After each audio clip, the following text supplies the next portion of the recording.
Bonjour Frédéric Fapani-Follotringen. Bonjour Audrey Gauthier. Comment allez-vous? Ça va bien, merci.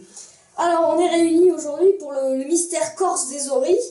Qu'est-ce que c'est que cette nouvelle aventure? Alors, il s'agit d'un roman déjà, qui sort chez l'Harmattan. Alors effectivement, qu'est-ce que c'est encore cette aventure? Parce que j'avais écrit une pièce de théâtre juste avant, puis là je suis dans un roman. Donc déjà, c'est déjà une aventure pour moi, quelque chose de nouveau, un premier roman.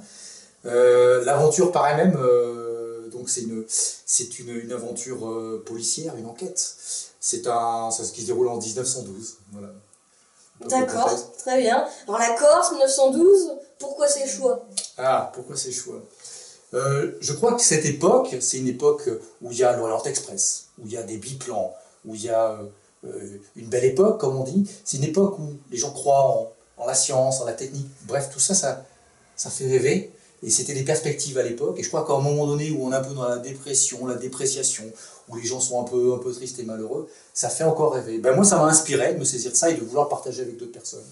D'accord. Et vous pouvez nous dire quelques éléments de ce qui se passe dans cet ouvrage? C'est pas simple, bon, je vais essayer de vous faire un petit topo sans révéler, ça, le mystère des oreilles, je peux pas donner de mystère. Oui, bien sûr. Alors, il y a un héros qui s'appelle Auguste Miller, qui est un Lorrain, enfin, je peux le dire, c'est un Lorrain.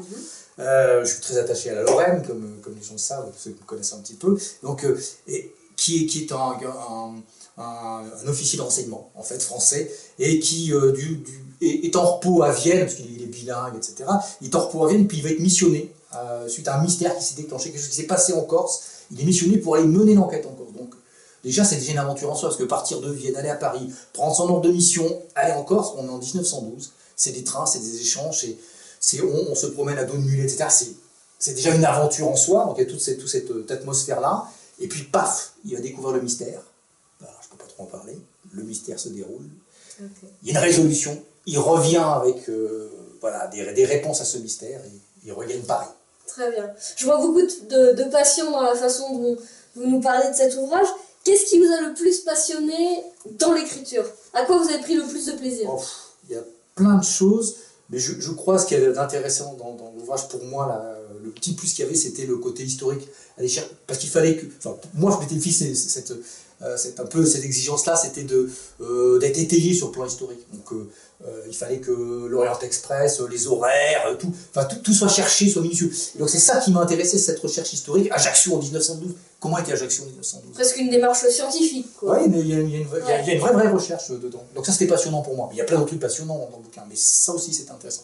Mais c'est pas un ouvrage historique non plus, parce que je vais pas embêter le lecteur avec tout un tas de... Enfin, c'est pas une encyclopédie historique, c'est l'enveloppe qui est historique. Voilà. Très bien. Bon, pour finir, une dernière question. Qu'est-ce qu'on peut vous souhaiter dans les prochains mois? Que ça soit en lien avec cet ouvrage ou en lien... Qu'est-ce qu'on peut me souhaiter? Qu'il soit beaucoup lu, que les gens trouvent le bonheur que j'ai trouvé à l'écrire, voilà. Et puis même, je vais même aller plus loin, et qu'ils s'en saisissent et qu'ils le donnent aussi à d'autres, qu'ils l'achètent, qu'ils découvrent cette aventure, qu'ils s'en émeuvent et puis qu'ils aient envie de le partager avec d'autres. Voilà ce qu'il faudrait me souhaiter pour cet ouvrage. Voilà. Très bien. Je vous remercie, Frédéric. Merci à vous, Audrey, de vos questions.